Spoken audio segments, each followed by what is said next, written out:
Hello everyone. Let's tune into this current Mercury retrograde cycle. Mercury stations retrograde on August 4th here in the US at 4 degrees Virgo. And Mercury will stay in retrograde until it stations direct at 21 degrees Leo at the very end of August 27th or so. So most of August is flavored by this Mercury retrograde cycle. I'm going to take us through all of the transits and just highlight the essence of this particular cycle. And let's start by just appreciating that Mercury is the ruler of Gemini. So this month's very powerful Jupiter-Mars conjunction, we can think of it as conditioned and fueled by this Mercury retrograde. All of the opportunities and the expansion and the self-leadership to embrace greater potential and expansion in our life that comes with this Mars-Jupiter, as well as sort of the thoughtfulness and the intelligence to not be so reactive, is further understood and strengthened by really delving into this Mercury retrograde. You can think of it as there's no Jupiter-Mars without Mercury retrograde in Virgo and Leo. So let's delve into this. The first 9 days or so, Mercury is going to be in Virgo. And then the remainder of this time, it goes into Leo. And these are two very potent and distinct energetics. So let's start with the first part of this. Now, as I speak, I'm going to be looking at my computer here, and I will edit in the graphics as I share these transits. So starting at 4 degrees Virgo, we have the new moon in Leo, and pretty much immediately, over the first week or so, Mercury moves into a very tight yod with Pluto in Aquarius, stationing retrograde, and Neptune at the very end of Pisces, also retrograde. This is powerful. So the way that I would qualify this, and this is sort of the energetic of the first week, and it's helpful to appreciate this is also happening in the context of a Leo new moon, with Venus also entering Virgo. There's actually going to be a day early in this retrograde cycle, 2 days actually, where in the night sky, you'll be able to see Venus, the moon, and Mercury. So that'll be the 5th and the 6th or so, or the 6th or 7th, depending on where you are. I would describe it as there's a lot of busyness, a lot of work to do, a lot of details, a lot of things that in a sense need to get done or feel like they need to get done, a lot of pieces that are up in the air. And the Mercury in Virgo at the apex to this yod with Pluto in Aquarius and Neptune in Pisces is there's some sort of deeper transpersonal, transformative, evolutionary process going on. We have to liberate our mind, see more objectively, surrender to a path greater than our own understanding. And then Virgo, Mercury, so detail-oriented. So this can really elicit this sense of, how do I juggle all of these balls? So it can either feel like there are so many things to do, and maybe kind of capturing it, organizing it, classifying it, getting it written down and structured might feel a little bit difficult because it's sort of frenetic or just busy or messy. Or it can also feel as if whatever we're working on, it's as if we can't quite catch up to the reality of what it actually is. So the teaching that I would suggest that comes with this yod is just do what you need, like take it one step at a time. Don't allow yourself to get overwhelmed or muddled by there being too much or the sense of there's something there and I'm not quite seeing it and what I'm doing isn't quite it. Still, keep on doing it. This is the busy work and the detail work that is essential for whatever this greater process is. And it's okay to not have the bird's eye view right now. And let's remember, we're still in for the first 9-10 days, first half of this Mercury retrograde. We're still in the balsamic Jupiter-Mars. Mars is still moving towards Jupiter. And so from that point of view, it's really gonna feel like something's coming, like some sort of insight, some sort of growth, opportunity, awareness, something to let go of, something to really say yes to. Mercury here says, we're tending to the ground. We're cultivating the space for that clarity of vision. Tend to what is your work to do, the next step. And you'll be able to sense that internally by way of, is there something that I'm procrastinating? Simply, am I avoiding something? Don't worry about feeling like it's like too much a start. You know, there's this great Yogi Bhajan quote. I got it from a yogi tea bag many years ago. It says something like, when the time is on you, act, and the pressure will be off.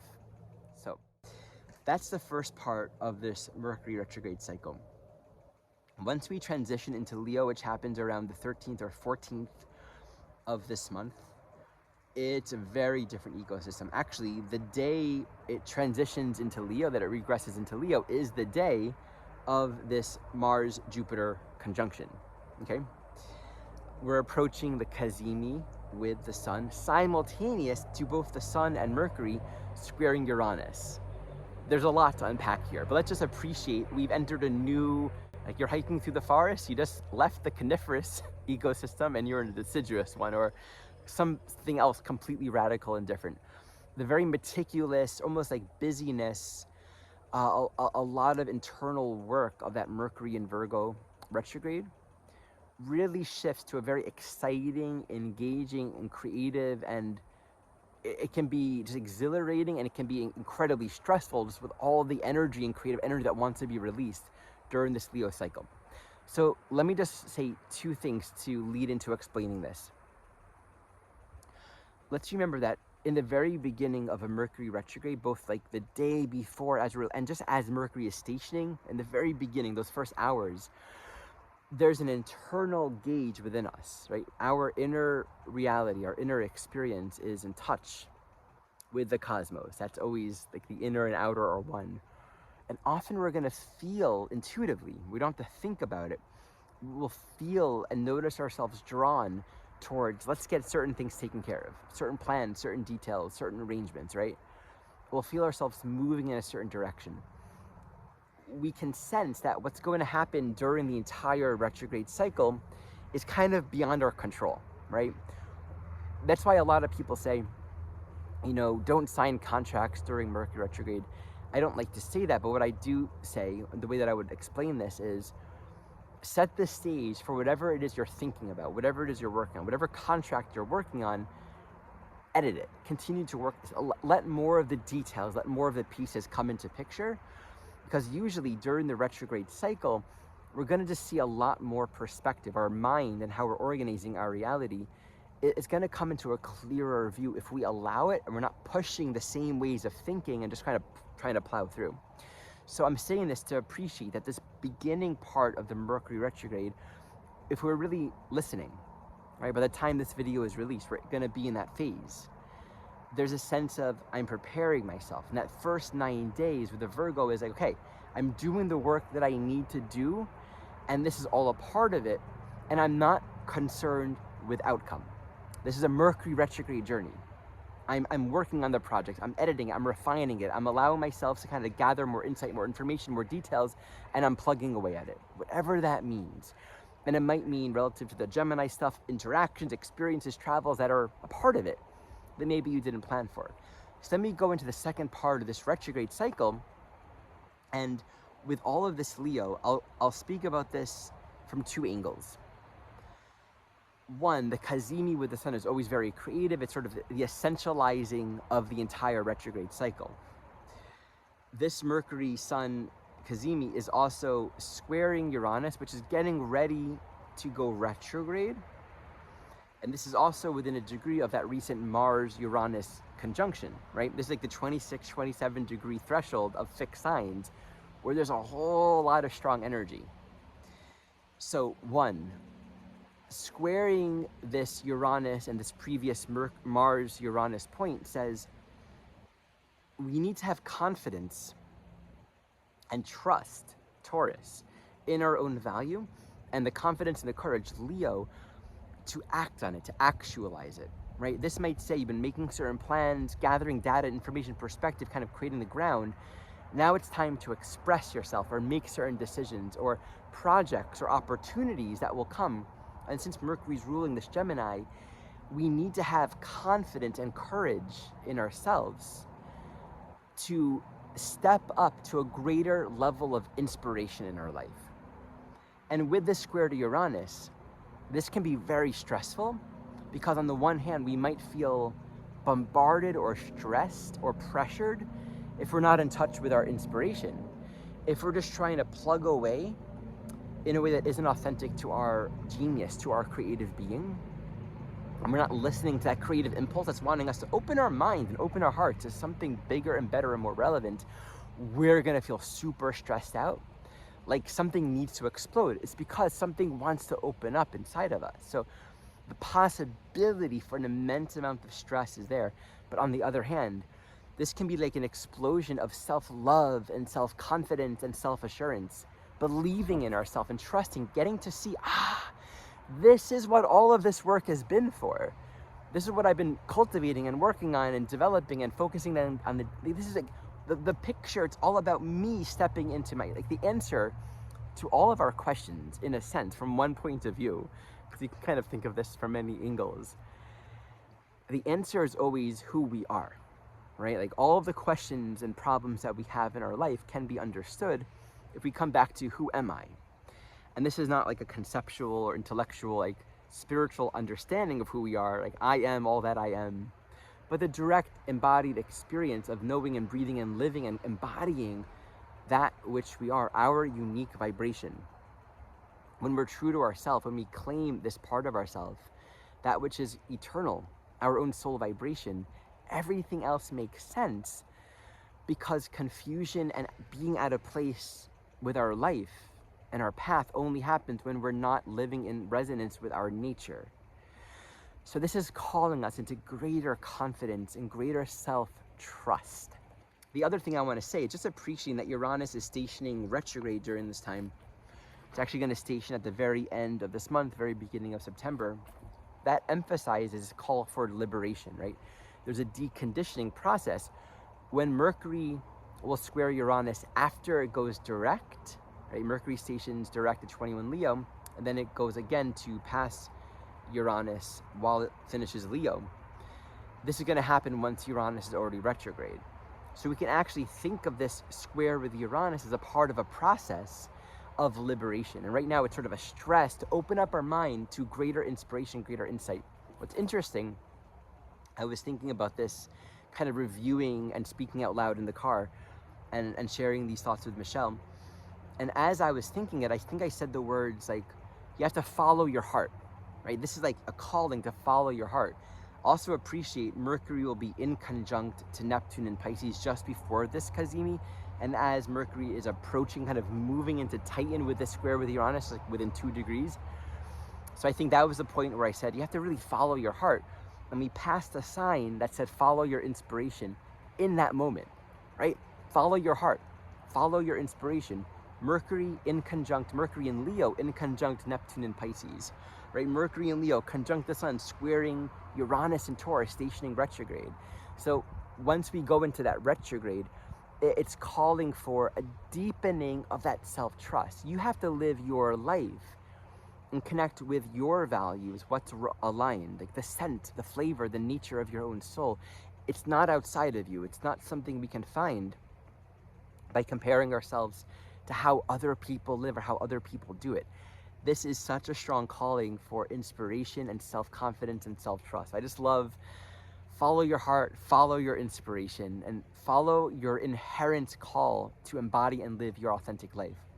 Now, we move beyond this Kazemi and this square to Uranus, and again, Mars and Jupiter will have just passed. So this middle of August is so rich. It's so enriching. And Mercury moves to station retrograde, station direct at 21 degrees. Now, what's meaningful about this, as Mercury is stationing direct for those last 5 days or so, or for that last week, I would say, Mars is moving into exacting and passing a sextile with that Mercury. So let's think about this for a moment. Mars just passed Jupiter, so there's a lot of energy, a lot of charge, a lot of potential. Maybe it's not all seen or all clear, but here's some new insight, new opportunities, your charge, or moving in a new direction.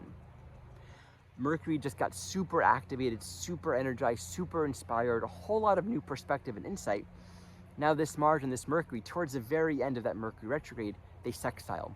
One, during the end of a Mercury retrograde, as it's beginning to station direct, there's often a consolidation of insight and clarity, right? That's when it's like, okay, I got it. I've made all the plans. I've, mapped how I'm gonna build the structure. I've gotten all the contract stuff worked out. Maybe a few little pieces. Usually when Mercury goes direct, there's a sense of either now it's time to act on it, or I know what I need to do to be ready to act on it soon. There's a sense of activation and movement and a lot more like forward momentum. Mind you, I really think this Mercury retrograde is going to have a lot of movement as it is in general. But there's a clarity, a consolidation of insight and clarity, and kind of more of a larger perspective that often happens at the end of a Mercury retrograde cycle.